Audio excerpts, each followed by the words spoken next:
ತಿನ್ನಲು ರುಚಿಯಾದ ಹಣ್ಣು ಮಾವು ಬೆಳೆಯುವ ರೈತನ ಜೀವನದಲ್ಲಿ ಮಾತ್ರ ಈ ಬಾರಿ ಕಹಿಯೇ ತುಂಬಿದೆ. ತೋತಾಪುರ ಮಾವು ತಳಿಗೆ ಆಂಧ್ರ ಸರ್ಕಾರ ನಿಷೇಧ ಹೇರಿರುವುದು ರಾಜ್ಯದಲ್ಲಿ ಮಾವಿನ ಬೆಳೆ ಪಾತಾಳಕ್ಕೆ ತಲುಪಿರುವ ಕಾರಣ ಮಾವು ಬೆಳೆಗಾರನ ಬದುಕು ಅಂಧಕಾರ ತಲುಪಿದೆ.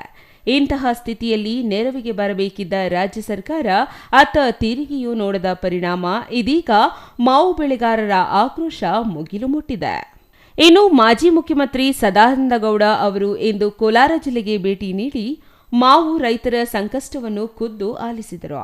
ಕೋಲಾರ ಜಿಲ್ಲೆ ಶ್ರೀನಿವಾಸಪುರ ಹೊರವಲಯದ ಚಿನ್ನಪ್ಪರೆಡ್ಡಿ ತೋಟಕ್ಕೆ ಭೇಟಿ ನೀಡಿದ ಸದಾನಂದಗೌಡರು ಮಾವು ಪರಿಶೀಲನೆ ಮಾಡಿದರು.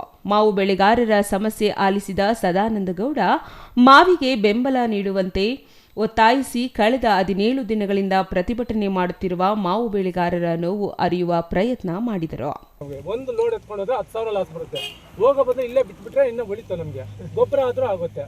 ಆಯ್ತಾ? ಆದ್ರಿಂದ ಏನಾಗುತ್ತೆ, ಈ 3 ದಿವಸದಲ್ಲಿ ಇರೋ ಕಾಯೆಲ್ಲ ಕ್ಲೀನಾಗಿ ಮಚ್ಚ ಬಂದ್ಬಿಟ್ಟು ಎಲ್ಲ ಉದುರೋಗುತ್ತೆ.